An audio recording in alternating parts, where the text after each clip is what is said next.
ஒரு ஊரில் ஒரு வெங்காயம், ஒரு தக்காளி, ஒரு உருளைக்கிழங்கு இந்த 3 பேரும் ரொம்ப திக் ஃப்ரெண்ட்ஸாக இருந்தாங்க.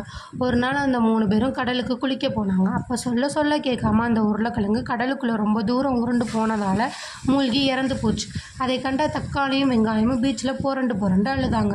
சோகம் தாங்காமல் இருவரும் வீட்டுக்கு கிளம்புனாங்க. போகிற வழியில் வேகமாக வந்த ஒரு தண்ணி லாரியில் ஆக்சிடெண்ட் ஆகி தக்காளி நசுங்கி செத்து போச்சு. அதை பார்த்து வெக்ஸான வெங்காயம் கதறி அழுகுது.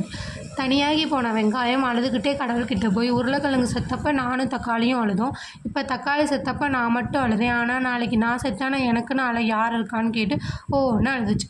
அந்த வெங்காயம் அழுவதை பார்த்து தாங்கிக் கொள்ள முடியாத கடவுள், சரி இனிமேல் நீ சாகும்போது யாரெல்லாம் பக்கத்தில் இருக்காங்களோ அவங்க எல்லாரும் அழுவாங்கன்னு சொல்லி அதுக்கு வரம் கொடுத்தது. சமாதானப்படுத்தினாராம். ஸோ இனிமேல் யாராச்சும் வெங்காயம் இருக்கும்போது ஏன் கண்ணில் தண்ணி வருதுன்னு கேட்டால் திருன்னு முழிக்காமல் சோகமான இந்த திக் ஃப்ரெண்ட்ஸ் கதையை தெரியப்படுத்துங்க. பிடிச்சிருந்தா லைக் பண்ணுங்கள்.